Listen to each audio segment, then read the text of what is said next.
Hey, what's going on, guys? It's your Shanghai Silver Superstar J-Jive Certified back at it again with another video. And today I'm going to be going over my votes for the HLTV Awards. There are 5 categories this year. It's talent, skin, streamer, content creator, and event. So I'm going to be going over all 5, covering who I think, or which I think is most deserving to be voted for each category. Obviously, you don't have to follow what I'm doing. If you did for the pick'em video, I'm sorry, you definitely shouldn't for this video. You know what I mean. Yeah, let's just get started with talent. So, um, the talent has been great this year. It's been fantastic. I have loved all of these people on the screen have done fantastically. I mean, that's why they've been nominated.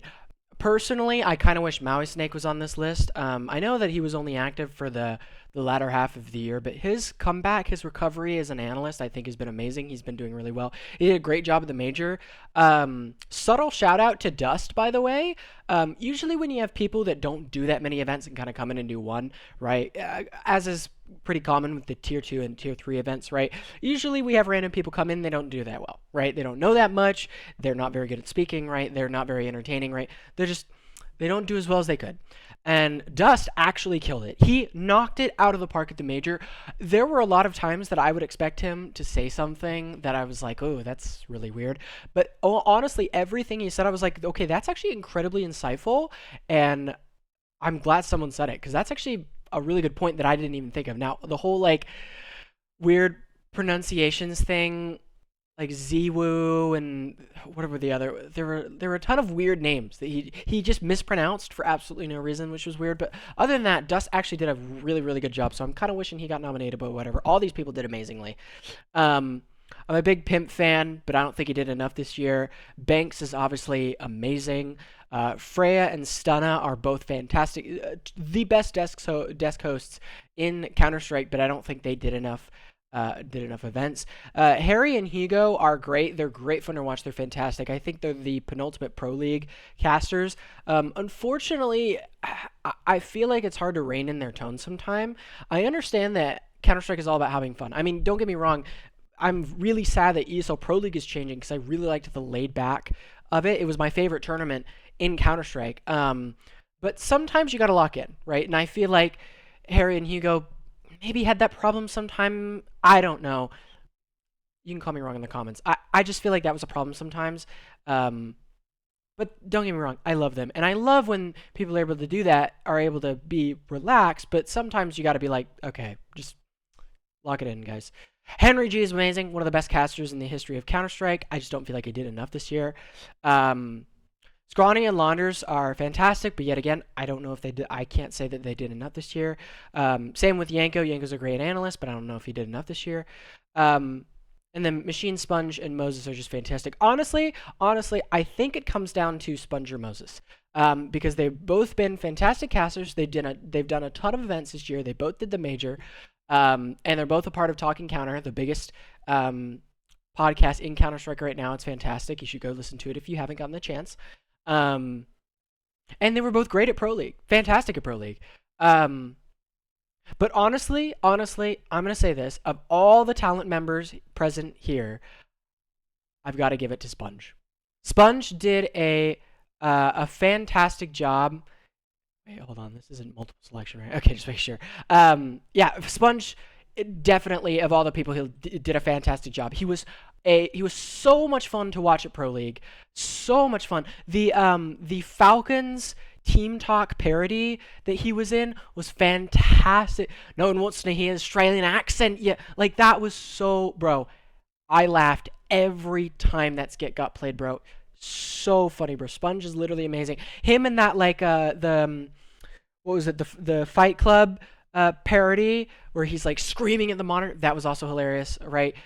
I know that nobody cares what people do at Pro League, but I do, because I think that matters. I think your personality as a talent member matters a lot. Sponge is a great personality, fantastic caster. He's able to be relaxed. He's able to be emphatic. He's able to lock in when he needs to, right? Probably the most diverse caster, right? He's able to really vary up how he's doing. He's really able to match the tone of the games. He's able to crack a few jokes, but he's also able to get real serious. He's a great shouter. There are some casters earlier in the identity, and this is a problem in Call of Duty as well that I've noticed. There's some casters who early in their casting career are like, I'm gonna be the shouter. Yeah, I'm gonna be the caster that yells all the time. And you can be a good yeller. Some people aren't good yellers, right? You can yell and you just won't sound good. You just don't sound good, and that's unfortunate. I'm sorry but you just don't sound good when you yell, or you yell way too much. You yell way too. There are some casters that just yell too much. I'm like, bro, stop yelling. Chill out, bro. Chill. Sponge is really good. His timing is really good. And can we just be honest? The grand final casting from Sponge was some of the best casting I have ever seen in a Counter-Strike match in my entire life. Forget Boston Bardolph. Let's talk Shanghai Sponge. Dude, he killed it. Absolutely killed it in the grand final. Yeah, I mean, without a doubt. And the contributions to Talking Counter and is just, bro, it's got to be Sponge. It's got to be Sponge for Talent of the Year. So I'm going to go ahead and cast that vote. Bro, Sponge absolutely killed it this year. Next up, we're gonna talk about the event of the year. Now, this was actually a really close one for me. I actually had to really think about this one at work today, because I went to work and now I'm back and now I'm making this video. But at work, I thought the whole time, like, okay, realistically, what was the best? What was my favorite? What was the best event of the year? I'm gonna be honest. The Shanghai Grand Final was one of the best major Grand Finals, one of the best event grand finals in a long time, but the event as a whole was a little weird. I wasn't a huge fan of the group or elimination stage. Some of the playoff games were like, eh. Some of the upsets just felt weird, right? Some of the upsets in this tournament felt more disappointing than they did like, oh, like shot, you know what I mean? So as a whole, wasn't a huge fan of Shanghai. I mean, it was a great major. It was great. And the grand final carries it. It's a Boston situation where the grand final is just one of the best grand finals for any event ever. But I don't know. As a whole event, it wasn't my favorite. Cologne wasn't my favorite either. It was kind of meh. The Blast events, like, who freaking cares? I usually like Blast events, but this year they were kind of boring. Yala Compass was all right. Mongols getting a win. I'm pretty sure that was Mongols, right? I mean, that was cool. Whatever. Really, for me, it comes down to the first two events of the year. It either comes down to Katowice or Copenhagen, Donk's debut or Alexi B's major. And honestly, they were both great events. But I'm going to have to go with Copenhagen. The reason is because nobody expected Navi to win. They pulled it through. They proved that they were a good team. And people were like, it's a fluke, it's a fluke, it's a fluke. They ended up following that form up with other tournament wins. Alexi was going crazy on stage. JL got his MVP. And just as the first major for Counter-Strike 2, it was just too much fun to watch. To watch teams go at it in Counter-Strike 2 for the first time in a major environment. It was too much fun. I freaking loved this event. This was definitely what I consider to be the event of the year, 100%. Let me know what you think in the comments, but that was definitely the one that I'm casting my vote for. Freaking loved Copenhagen, man. Next up, we're going to talk about content creator of the year. Now, let's go ahead and get something out of the way. Whatever. Not Vera. Not super the fact that I don't even know how to say it is just, that's testament, man. Not him, not Sparkles, not Shoke, not Polex, right? Let's talk about the ones that people are actually going to know, okay? Because I'm going to be honest, I don't know these 5. I watch a lot of Counter-Strike content on YouTube. I watch a lot of Counter-Strike. If I've not heard of I've heard of Vera, I've heard of Sparkles, right? But I don't watch these guys. I know that's like whatever. Like, realistically, someone I've never watched could technically be the best content creator of the year, but if not a lot of people are watching that I don't know, it's hard to explain. You can call me whatever in the comments. I don't care. I don't watch these 5. I've never watched these 5, right? I mean, wouldn't make sense to vote for someone that I've never watched. I mean, right, come on. So it comes down to 3 Clicks, Anomaly, Nade King, Nart, and the War Owl. Here's the problem with Nart out here. I love Nart out here. He's my #1 source for when I need a grenade in Counter-Strike, but the problem is a lot of people are doing what he's doing. It's not unique. It's, all he does are pick him in nades. Right, yet again, fantastic content. I actually love Nart, but a lot of people are doing what he's doing.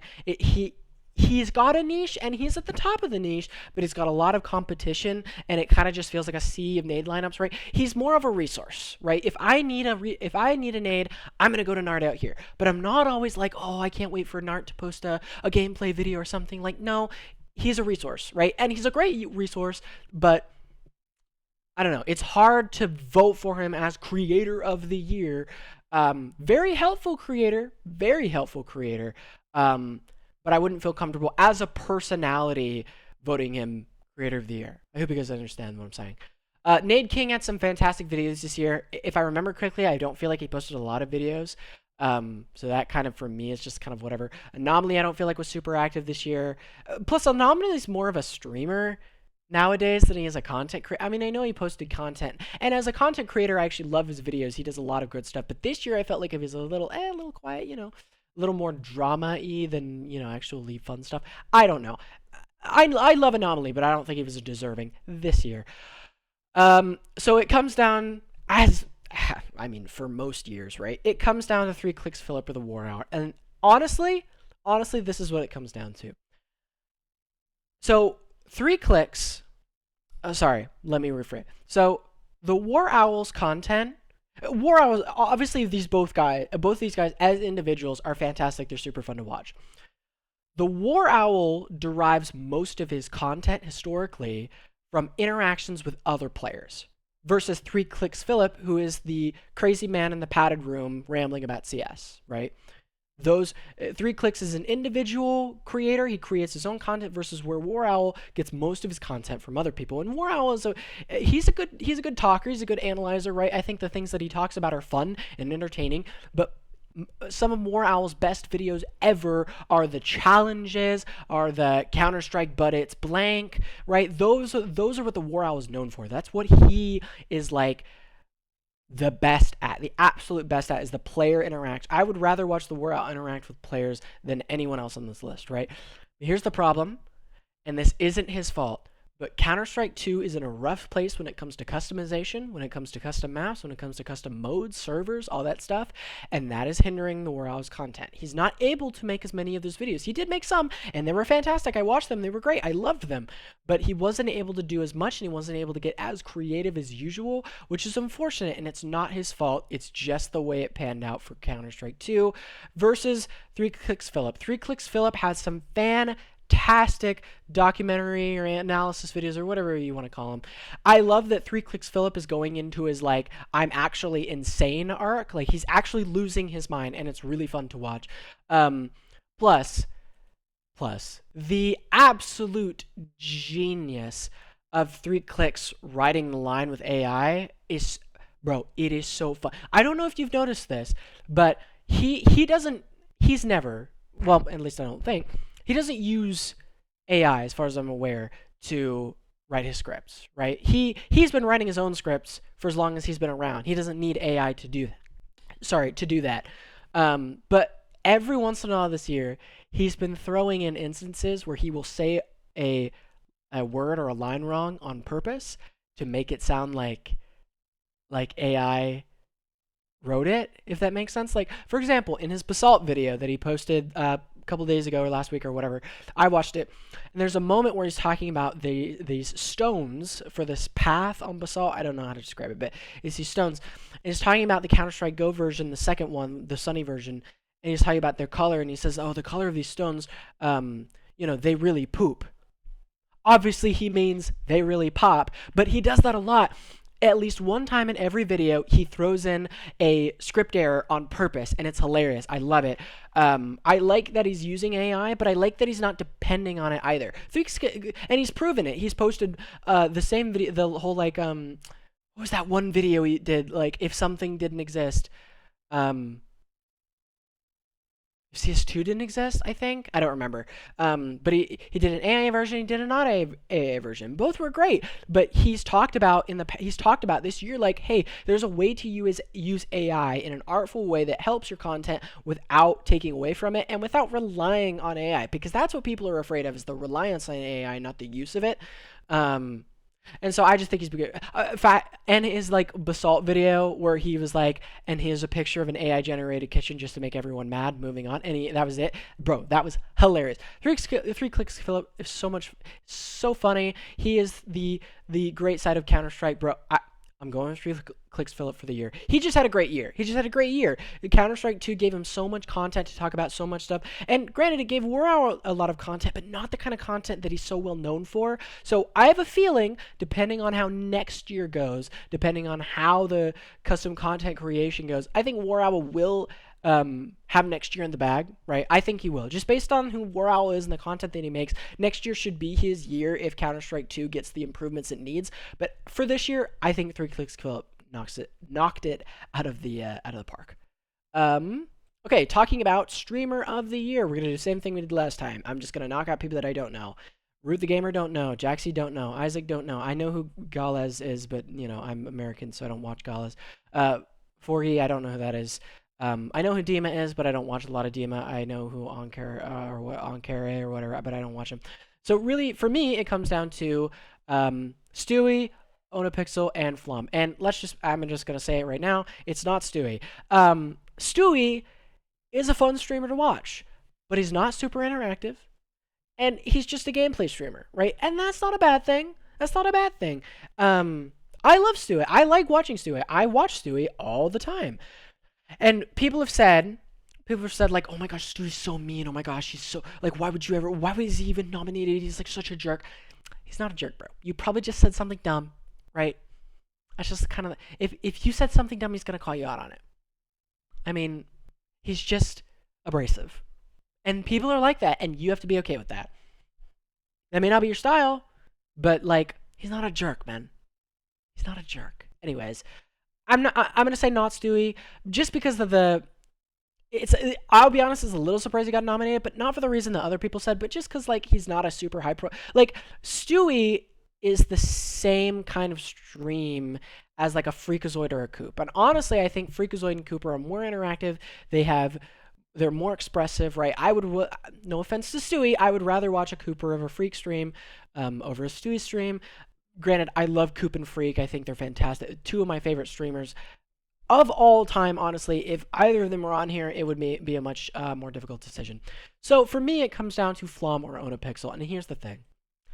I read the comments of this HLTV post. And people were like, why vote Oni? Why vote Oni? He's barely streamed this year. Why vote Ona?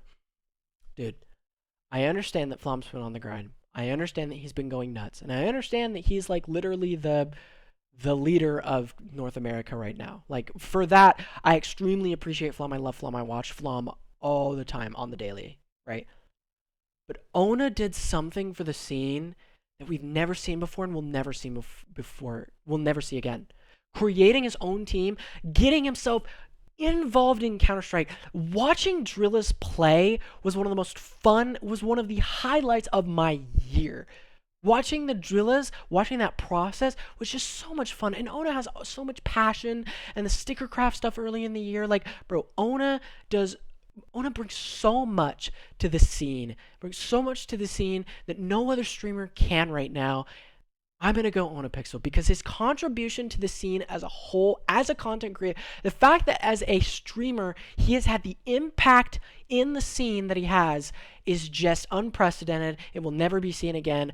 For this year, for later years, we could talk about his impact right now, whatever. But for this year, it's got to be Onapixel. I'm voting Onapixel. Last but certainly not least, debatably, is the skin category. Now, I saw people in the HLTV comments of this post saying, why is there a skin category? Why is there a skin category? This is so dumb, right? Here's the reason that I love this category and why I think they should continue down this path. My thoughts are that people probably see this and go, so if a skin wins, some random employee at Valve just gets to say, oh, you know, that was my design or whatever, right?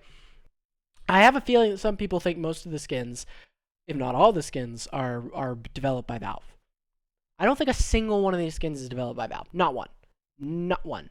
All of these skins are taken from the workshop. So when a skin wins Skin of the Year, it's the creators that win. The creators get to feel that. Creators say, yes, I am fulfilled. Our skin won Skin of the Year. Plus, skins are so integral to Counter. So they're such a big part of Counter Strike, and pretending and ignoring them is so like that's so pompous. You know, like skins exist, man, and they're a big part of Counter Strike. So let's acknowledge them. I love this idea. A matter of fact, I wish they would add a Maps of the Year category. Add a like workshop maps of the year category. That would be so much fun. Now, granted, if they threw on like every new map, that would be a bit rough because then Train would win because nobody knows how to. Most Counter-Strike players don't know how to spell the word workshop, let alone visit it and download maps and try them. But I think it would be really fun having a workshop category. Anyways, as for the skins available here, I mean, as far as like impact goes, I think there are 3 skins that, I mean, obviously the Zeus skin is important. Having a Zeus skin is really cool, but as far as its impact, I don't think it was that much, right? It's cool that we have it, but it wasn't very impactful. It comes down to 3 skins for me. It's either the Inheritance, the Chrome Cannon, or the Black Lotus, because these were some of the first CS2 skins, right? These were the first 3 main gun skins in the new models. So we got new model guns, or sorry, new model skins, new skin models. You get what I'm trying to say.